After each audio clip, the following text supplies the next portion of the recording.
ಕಾಯೋಣವಾ ಶುರು ಮಾಡೋಣವಾ? ಶುರು ಮಾಡಿ ಆಚಾರ್ಯ ಬರೋರು ಬರ್ತಾರೆ. ಸರಿ. ರೆಕಾರ್ಡಿಂಗ್ ಹೆಂಗಿದ್ರು ಇದೆ. ಹಾ,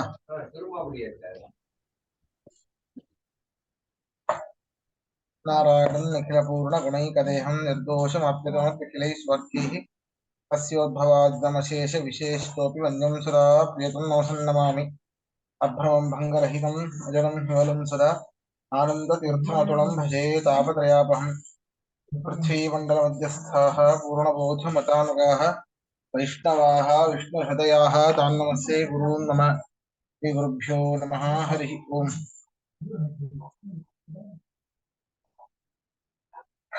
ಆಚಾರ್ಯರು ತಮ್ಮ ತಮ್ಮನನ್ನ ಮನೆಗೆ ಕಳಿಸ್ತಾರೆ. ಪೂರ್ವಾಶ್ರಮದ ತಮ್ಮನನ್ನ ಮನೆಗೆ ಕಳಿಸ್ತಾರಂತೆ. ಇದು ಸರಿಯಾದ ಸಮಯವಲ್ಲ, ಒಳ್ಳೆಯ ಕಾಲ ತಿಥಿ ಇತ್ಯಾದಿಗಳನ್ನು ನೋಡಿಕೊಂಡು ನಿನಗೆ ಆಶ್ರಮವನ್ನ ಕೊಡ್ತೇನೆ ಅಂತ ಒಂದು ಭರವಸೆಯನ್ನ ಇಟ್ಟು ಮನೆಗೆ ಕಳಿಸ್ತಾರೆ.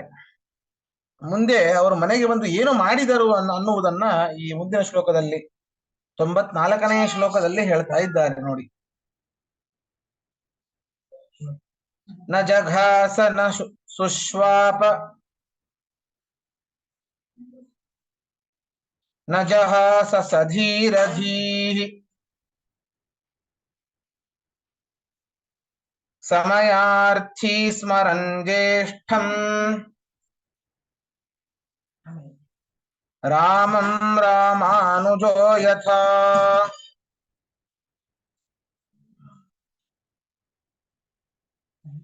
ನೋಡಿ, ಅವರು ಮನೆಗೆ ಬಂದು ಹೇಗೆ ವರ್ತನೆಗಳನ್ನ ಮಾಡಿದರಂತಂದ್ರೆ ಭರತನ ಹಾಗೆ ವರ್ತನೆಯನ್ನ ಮಾಡಿದರಂತೆ.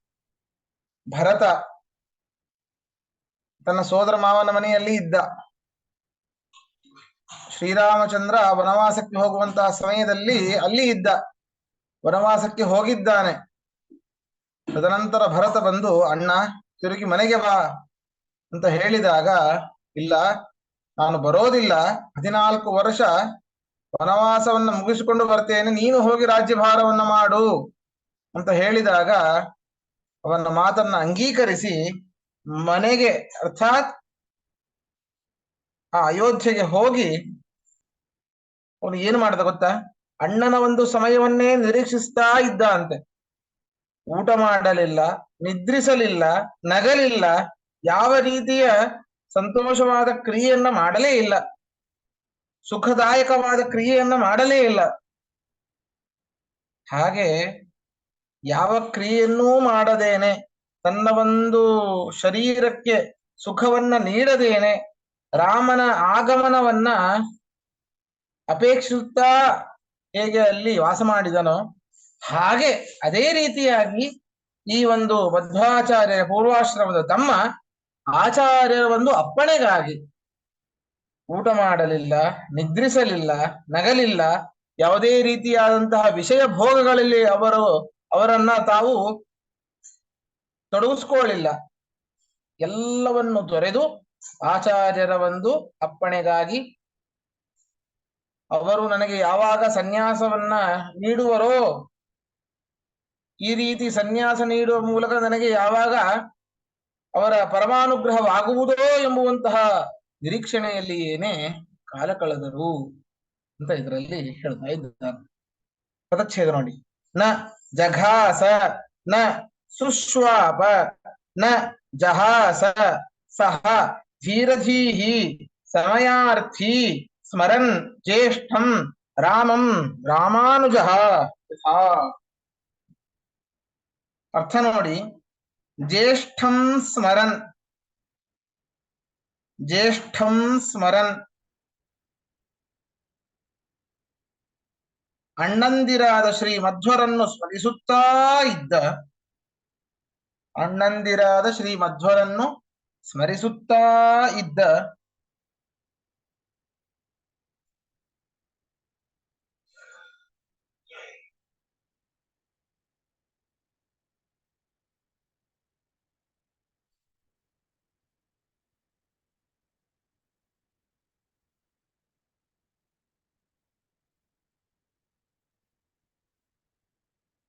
ಧೀರಧೀಹಿ ಸಹ ಧೀರಧೀಹಿ ಸಹ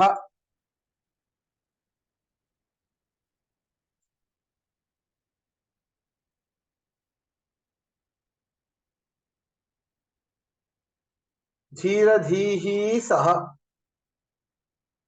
ಸ್ಥಿರವಾದ ಬುದ್ಧಿಯುಳ್ಳ ಆಚಾರ್ಯರ ತಮ್ಮರು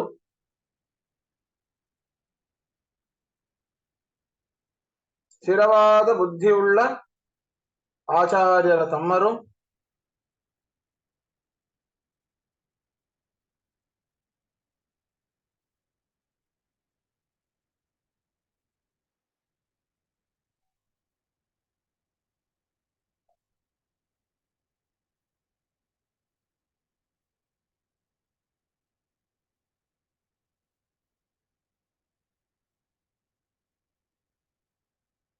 ಧೀರಧೀಹಿ ಸಹ ಆಚಾರ್ಯರ ತಮ್ಮರು ಸಮಯಾರ್ಥಿ ಸನ್ಯಾಸದ ಕಾಲವನ್ನು ನಿರೀಕ್ಷಿಸುವವರಾಗಿ ಸಮಯಾರ್ಥಿ ಸನ್ಯಾಸದ ಕಾಲವನ್ನು ನಿರೀಕ್ಷಿಸುವವರಾಗಿ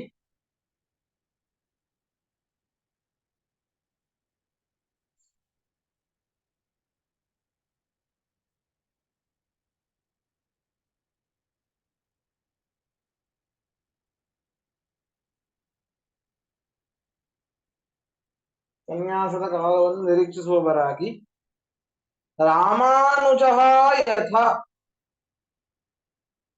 ರಾಮಾನುಜ ಯಥ ಶ್ರೀರಾಮನ ತಮ್ಮನಾದ ಭರತನಂತೆ ಶ್ರೀರಾಮನ ತಮ್ಮನಾದ ಭರತನಂತೆ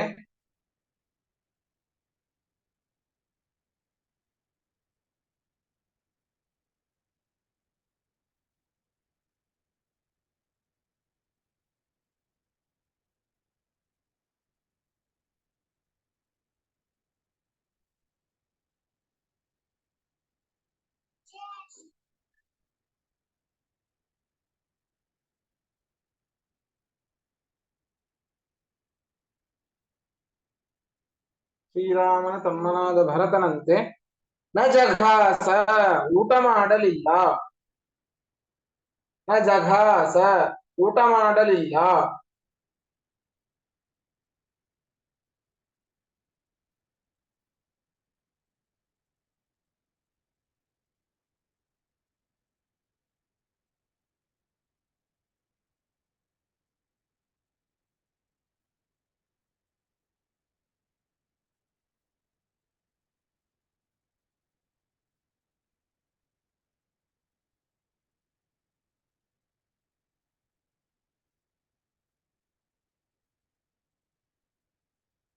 ನ ಜಘಾಸ ಊಟ ಮಾಡಲಿಲ್ಲ ನ ಸುಶ್ವಾಪ ನಿದ್ರಿಸಲಿಲ್ಲ ನ ಸುಶ್ವಾಪ ನಿದ್ರಿಸಲಿಲ್ಲ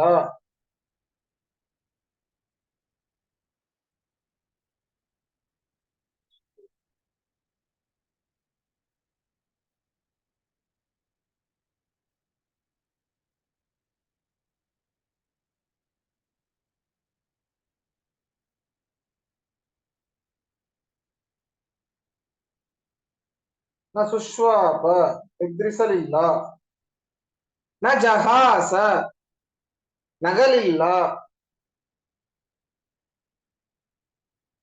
ನ ಜಹಾಸ ನಗಲಿಲ್ಲ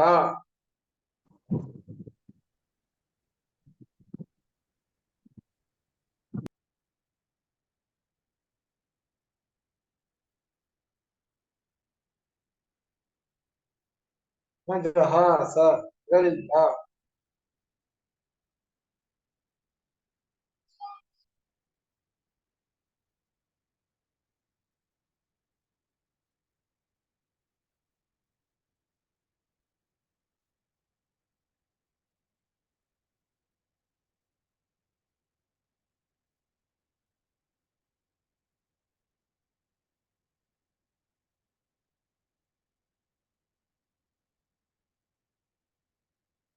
ನ ಜಹಾಸ ನಗಲಿಲ್ಲ ಪ್ರಶ್ನೆ ಇದ್ರೆ ಕೇಳಿ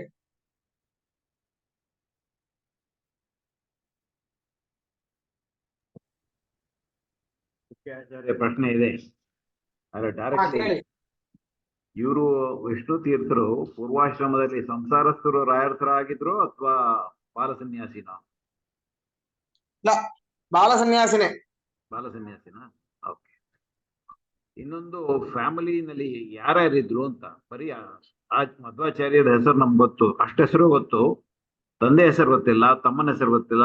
ಅವ್ರ ಒಂದು ತಂಗಿನೂ ಇದ್ಲು ಅಂತ ಕೇಳಿದ್ದೇನೆ. ಸುಳ್ಳೋ ನಿಜ ಗೊತ್ತಿಲ್ವಾ? ನಿಮ್ಗೆ ಗೊತ್ತಾ? ಮಧ್ವಾಚಾರ್ಯರ ತಂದೆ ಹೆಸರ? ಹಾ, ಮದ್ಗೆ ಭಟ್ರು ಅಲ್ಲ, ನಿಜವಾದ ಹೆಸರೇನು? ಹಾ ಹಾ ಹಾ ಹಾ. ತಾಯಿ ಮದ್ಗೆ ಭಟ್ ಹೆಸರು ವೇದವತಿ. ಮೇಧವತಿನ?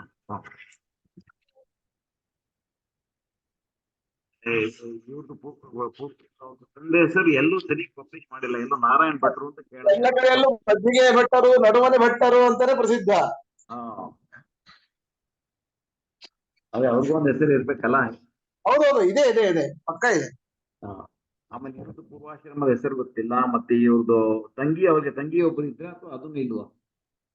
ಅಕ್ಕ ಇದ್ರು. ಅಕ್ಕ ತಂಗಿಯಲ್ಲ, ಅಕ್ಕ. ಓಕೆ. ಏನ್ ಅಕ್ಕ ಹೆಸರು? ಶಾಂತ ಅಂತ ಬಂದಿತ್ತಲ್ಲ ಹಿಂದೆ. ಅದೇ ಎಲ್ಲಿ ಬಂದಿತ್ತು? ಬಂದಿರ್ಬೇಕು, ಜ್ಞಾಪಕ ಇಲ್ಲ. ಹಾ, ಹುರುಳಿ ಕಾಳುಗಳನ್ನ ತಿನ್ನಿಸಿದ್ಲವಳು. ಹಾ, ಈಗ ಹುರುಳಿ ಕಾಲ ಗೊತ್ತಾಯ್ತು. ಹಾ, ಸರಿ. ಓಕೆ. ತಾಯಿ ಹೆಸರು ಸ್ವಲ್ಪ ಇದ್ಲ ಗ್ರೂಪ್ ನಲ್ಲಿ ಹಾಕ್ಬಿಡ್ರಿ, ಯಾಕಂದ್ರೆ ಆಮೇಲೆ ಜ್ಞಾಪಕ ಇರಲ್ಲ. ಏನ್ ಹೆಸರು? ತಾಯಿ ಹೆಸರು ಏನಂತ ಹೇಳಿದ್ರಿ? ವೇದವತಿ. ವೇದವತಿನಾ? ಹಾ, ವೇದ. ಓಕೆ. ತಂದೆ ಹೆಸರು ನೋಡ್ತೀನಿ. ರಿಸರ್ಚ್ ಮಾಡ್ಬೇಕು. ಕೇಳಿಸ್ತಿಲ್ಲ. Research research. ಹಾ ಹಾ ಹಾ, ಸರಿ. ಹಾ, ಸರಿ, ಅಷ್ಟೇ. ಯೂತ್ ವಾದಿಂದ But ಯಾರು- ಆರಾಧನೆ ಅಂತ ಕೇಳಿದೆ, ನಿಜಾನೋ ಇಲ್ಲೋ ಗೊತ್ತಿಲ್ಲ. ಹೌದು, ಇವತ್ತು ಆದ್ರೆ ಮದಿಯಿಂದ ತೀರ್ಥರಾರ ಹಾ. ಆಗಿದೆ, ಬಟ್ ಇದ್ರಲ್ಲಾಗಿದೆ. ಮತ್ತೆ ಆಮೇಲೆ ಯಾವುದೇ ಉಪನ್ಯಾಸ ಆಗ್ಲಿ, ಯಾವುದೇ ಪುಸ್ತಕ ಆಗ್ಲಿ, ಎಲ್ಲೂ ಮಧ್ವಾಚಾರ್ಯರ ತಂದೆ ಹೆಸರು ಬರ್ದಿಲ್ಲ. ಮಜ್ಜಿಗೆ ಭಟ್ ಅಷ್ಟೇ ಇದೆ. ಉಪನ್ಯಾಸದಲ್ಲೂ ಅಷ್ಟೇ ಹೇಳ್ತಾರೆ ಹೊರತು ಯಾರು ಹೆಸರು ಹೇಳಿಲ್ಲ ಇದುವರೆಗೆ. ಇಲ್ಲ, ಯಾವ್ದೋ ಇದಲ್ಲಿ ನಾರಾಯಣ ಭಟ್ರು ಅಂತ ಕೇಳಿದೆ. ಆಮೇಲೆ ಅವ್ನ ಚಾಲೆಂಜ್ ಮಾಡಿ ಆಚಾರ್ಯ ಕನ್ಫರ್ಮ್ ಮಾಡ್ಬೇಕಷ್ಟೇ. ಹ್ಮ್. ಆಚಾರ್ಯ ಕನ್ಫರ್ಮ್ ಮಾಡ್ಬೇಕು. ಹಾ, ಕನ್ಫರ್ಮ್ ಮಾಡಿ ಅಂತ. ಇಲ್ಲ ನಾರಾಯಣ ಭಟ್ರು. ಸರಿ. ಸರಿ, ಮುಂದೆ ಹೋಗೋಣ.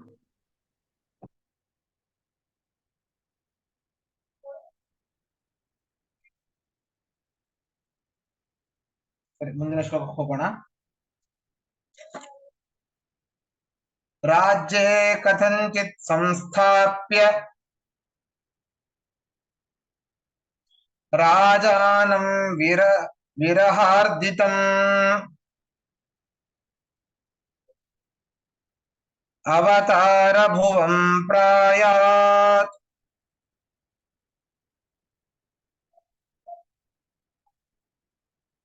ಭಗವಾನ್ ಶರದತ್ಯಯೇ.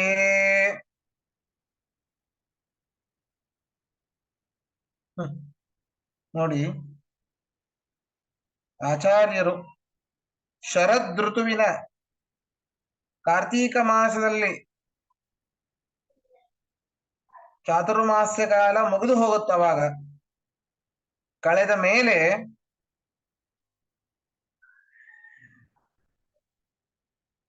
ಈ ಜಯಸಿಂಹರಾಜ ನನ್ನ ತಮ್ಮಲ್ಲಿಯೇ ಇಟ್ಕೊಂಡಿದ್ರಂತೆ ಆಚಾರ್ಯರು. ನೋಡಿ, ರಾಜನನ್ನ ಕರೆಸ್ತಾರಂತೆ. ಕರೆಸಿ, ಜಯಸಿಂಹರಾಜ ಯಾರು ಗೊತ್ತಾಯ್ತಲ್ಲ, ನದಿ ದಡದಲ್ಲಿ ಸಿಕ್ಕಿದ್ದ, ವಾದ ವಿವಾದ ನಡೀತಾ ಇತ್ತು. ಆ ಜಯಸಿಂಹರಾಜ, ಆ ಒಂದು ಪ್ರಾಂತ್ಯದ ರಾಜ ಅವನು. ಆ ರಾಜನನ್ನ ಬಹಳ ಪ್ರಯತ್ನದಿಂದ ತನ್ನ ರಾಜ್ಯದಲ್ಲಿಯೇ ಕುಳ್ಳಿರಿಸಿ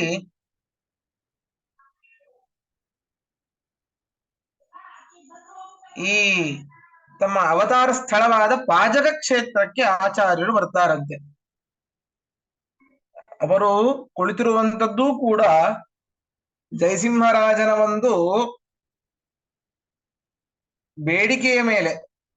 ದಯವಿಟ್ಟು ನೀವಿಲ್ಲಿ ಚಾತುರ್ಮಾಸ್ಯನ ಮಾಡಬೇಕು ಅಂತ ಆ ಒಂದು ಉಡುಪಿಗ ಪ್ರಾಂತ್ಯದಲ್ಲಿ ಏನೇ ಆ ತ್ರಿವಿಕ್ರಮ ಪಂಡಿತರು ಮತ್ತು ಅವರಿಗೆ ಏನು ವಾದ ವಿವಾದ ಆಯಿತೋ, ಆ ಯಾವ ದೇವಸ್ಥಾನ ಹೇಳಿ ನೋಡೋಣ?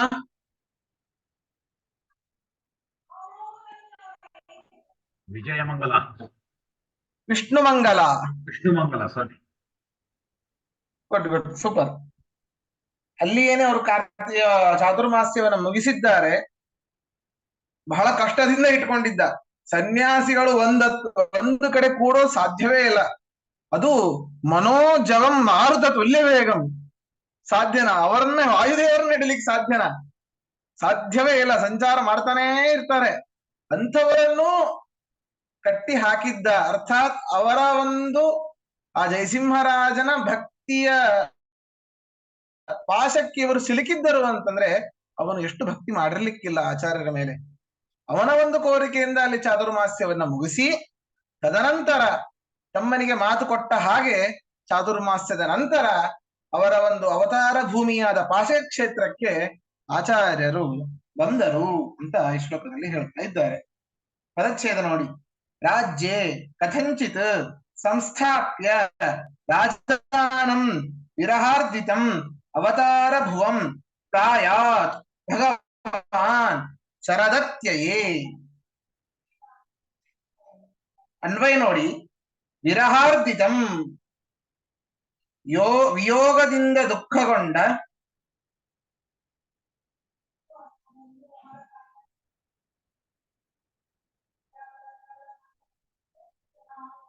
ರಾಜಾನಂ ಜಯಸಿಂಹರಾಜನನ್ನು, ಜಯಸಿಂಹರಾಜನನ್ನು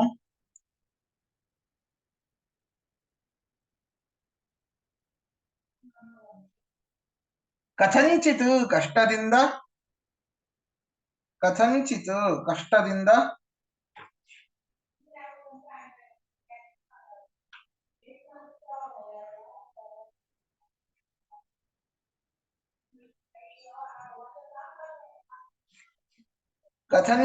ಕಷ್ಟದಿಂದ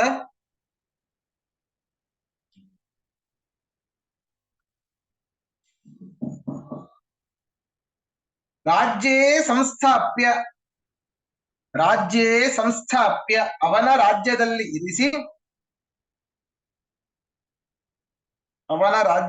ಇರಿಸಿ ಭಗವಾನ್ ಶ್ರೀಮದಾಚಾರ್ಯರು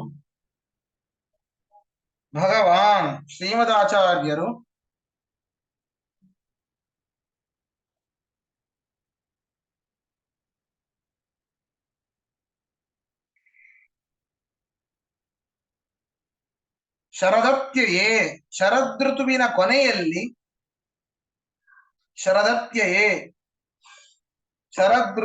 ಕೊನೆಯಲ್ಲಿ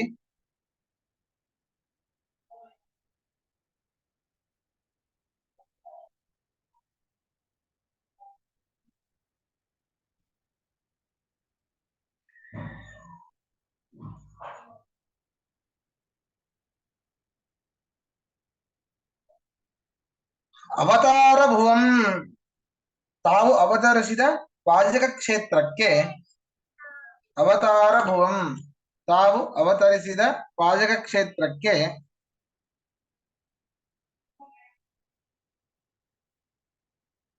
ಪ್ರಾಯಾತ್ ಹೋದರು.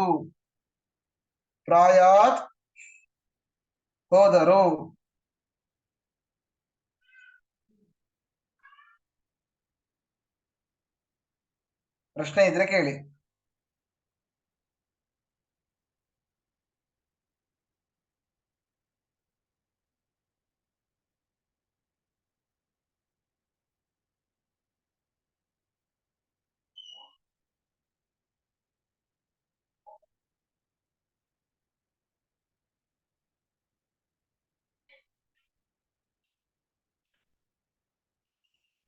ನಾವು ಆ ವಿಷ್ಣು ತೀರ್ಥರಿಂದಲೇನೆ ಈಗ ಸುಬ್ರಹ್ಮಣ್ಯ ಮಠ ಬಂದಿದ್ದ. ಆ ಸುಬ್ರಹ್ಮಣ್ಯ ಮಠ ಬಂದಿದ್ದೇ ವಿಷ್ಣು ತೀರ್ಥರಿಂದ.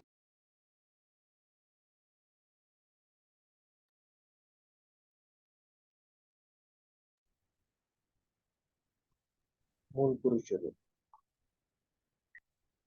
ಗೊತ್ತಲ್ಲ, ಸುಬ್ರಹ್ಮಣ್ಯ ಆ ಒಂದು ಪೀಠ ಬಂದಿದ್ದೇನೆ ವಿಷ್ಣು ತೀರ್ಥರಿಂದ. ಸೋದೆ ಮಠನು ಅವರೇ ಹಾಕಿದ್ರು ಅಂತ ಎಲ್ಲೋ ಓದ್ದೆ. ಅದು ನಿಜಾನೋ ಇಲ್ವೋ? ಯಾವ್ದು? ಸೋದೆ ಮತ್ತು ಹೌದು ಎರಡುನಾ? ಹೌದು. ಅಲ್ಲಿ ಬಹಳ ವಿರಾಜಮಾನರಾದದ್ದು ವಾದಿರಾಜರು. ತಮ್ಮ ಒಂದು ಪ್ರಭಾವವನ್ನು ತೋರಿಸಿದ್ದು ಅಲ್ಲಿ. ಕರೆಕ್ಟ್ ಕರೆಕ್ಟ್, ಹೋಗಿದ್ದು ಚೆನ್ನಾಗಿದೆ.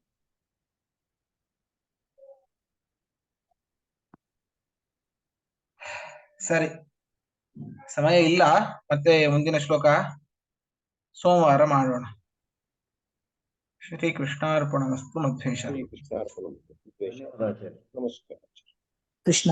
ನಮಸ್ಕಾರ ಗುರುಗಳೇ. ನಮಸ್ಕಾರ ಗುರುಗಳೇ.